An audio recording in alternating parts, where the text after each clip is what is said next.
بسم اللہ الرحمن الرحیم۔ السلام علیکم ناظرین، راوی نیوز HD کے ساتھ میں ہوں محمد رضوان عاجز۔ خبر شامل کرتے ہیں لاہور سے، جہاں ہمارے بیورو چیف چودھری طارق اقبال میو کی رپورٹ کے مطابق کاہنہ میں 2 بہنوں کے اغوا کے بعد قتل کا معاملہ جو ہے اس میں گرفتار ملزمان نے اعتراف جرم کر لیا ہے۔ ساجدہ کے ساتھ ملزم نعیم کا کہنا تھا کہ ساجدہ کے ساتھ دوستی تھی۔ مقتولہ ساجدہ نے گھر پر بلایا اور گھر پر بلا کر ساجدہ نے غیر اخلاقی ویڈیو بنا لی۔ مقتولہ ساجدہ ویڈیو کے ذریعے بلیک میل بھی کرتی تھی۔ ساجدہ کو قتل کرنے کا منصوبہ فیکٹری ورکر ممتاز کے ساتھ مل کر بنایا۔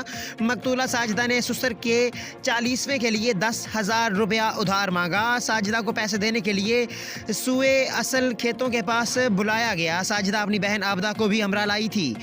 سوئے اصل کھیتوں میں دونوں کو رسیوں کے ساتھ باندھا۔ دونوں بہنوں کو باندھنے کے بعد گلا دبا کر قتل کر دیا۔ قتل کے بعد دونوں کی لاشیں نالے میں پھینک کر فرار ہو گئے، جبکہ پولیس نے عبوری ضمانت لینے والے نعیم کو بھی گرفتار کر لیا تھا۔ ملزم نعیم کو عبوری ضمانت منسوخ کروانے کے بعد گرفتار کیا گیا۔ ملزمان کے بیانات کی روشنی میں تحقیقات کا دائرہ وسیع کر دیا گیا ہے۔ پولیس کے مطابق ملزمان کو قانون کے مطابق سزا دلوائی جائے گی۔